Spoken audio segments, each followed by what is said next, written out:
Falsafah Trihitakarana sebagai landasan Undiksa unggul. Visi Undiksa menjadi universitas unggul berdasarkan falsafah Trihitakarana di Asia pada tahun 2045. Bagaimana rasionalnya? Untuk menjadikan Undiksa unggul, ada beberapa hal yang perlu dicermati, yakni tantangan internal, tantangan eksternal, perubahan pola pikir, dan optimalisasi kinerja. Bagaimana tantangan internalnya? 1. SDM umur produktif meningkat tajam dan mencapai puncaknya pada tahun 2020 sampai dengan 2035. 2. Tenaga kerja terampil sangat terbatas. 3. Kualitas Human Development Index Indonesia berada di atas 100 dari 138 negara. Bagaimana dengan tantangan eksternalnya? Dalam menghadapi era disrupsi teknologi pada revolusi industri 4.0, sangat dibutuhkan literasi-literasi baru yaitu: pertama, literasi data, yaitu kemampuan untuk membaca, menganalisis, dan menggunakan informasi digital.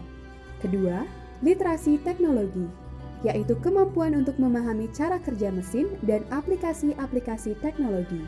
Ketiga, literasi manusia, yaitu kemampuan yang berkaitan dengan kemanusiaan, komunikasi, dan desain. Sudah siapkah kita menyiapkan lulusan lebih kompetitif, yakni lulusan yang mampu menguasai literasi baru? Agar lulusan bisa kompetitif, kurikulum memerlukan orientasi baru. Sebab adanya era revolusi industri 4.0, tidak hanya cukup literasi lama berupa membaca, menulis, dan matematika sebagai modal dasar untuk berkiprah di masyarakat. Selain itu, bagaimana caranya meyakinkan mahasiswa atau siswa bahwa literasi baru membuat mereka kompetitif? Dari literasi baru yang dimaksud, literasi manusia adalah hal yang terpenting. Dalam hal ini, universitas perlu mencari metode untuk mengembangkan kapasitas kognitif mahasiswa, antara lain higher order mental skills, berpikir kritis, dan sistemik. Hal tersebut amatlah penting untuk bertahan di era revolusi industri 4.0. Agar manusia bisa berfungsi dengan baik di lingkungan manusia, dibutuhkan hal-hal berikut. Pertama, keterampilan kepemimpinan. Kedua, keterampilan bekerja dalam tim. Ketiga, kelincahan dan kematangan budaya. Hal ini berkaitan dengan kemampuan bekerja dalam lingkungan yang berbeda, baik di dalam ataupun di luar negeri. Dan keempat, entrepreneurship yang merupakan kapasitas dasar yang perlu dimiliki oleh semua mahasiswa. Bagaimana kaitannya dengan pengenalan lapangan persekolahan? Untuk menjadikan manusia unggul, pencapaian tujuan transformasi dalam pembelajaran haruslah berlandaskan Trihitakarana. Apa itu Trihitakarana? Trihitakarana dapat diartikan sebagai 3 penyebab kebahagiaan, yaitu: pertama, parhyangan, yaitu keharmonisan hubungan antara manusia dengan Tuhan. Kedua, pawongan, yaitu keharmonisan hubungan manusia dengan manusia. Dan terakhir, ketiga, palemahan, yaitu keharmonisan hubungan manusia dengan lingkungannya. Gambar dalam video menjelaskan bahwa keharmonisan hubungan manusia dengan Tuhan akan memunculkan ketakwaan, keimanan, dan rasa syukur atas rahmat Tuhan. Hal tersebut memunculkan ketentraman hati manusia dalam kehidupannya. Keharmonisan hubungan manusia dengan manusia akan memunculkan interaksi kemanusiaan yang humanis dan saling tolong-menolong dengan sesama.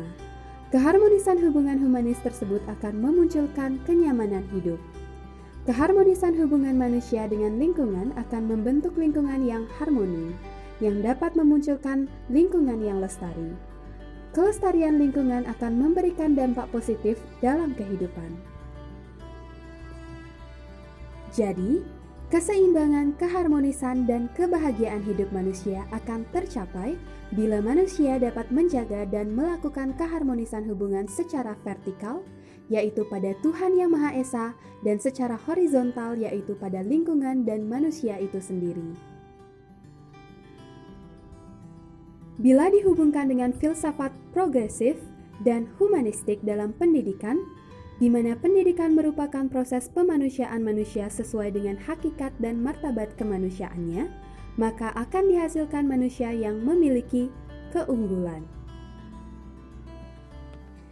Bagaimana hal di atas dilakukan oleh Undiksa dalam melaksanakan PLP?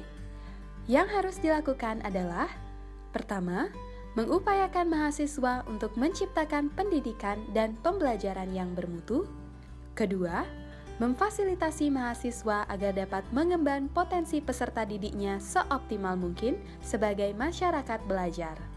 Dan ketiga, meningkatkan kesiapan lulusannya untuk mengembangkan dan mengelola proses pendidikan yang bermuatan nurture effect dalam rangka pengembangan kepribadian siswa yang bermoral.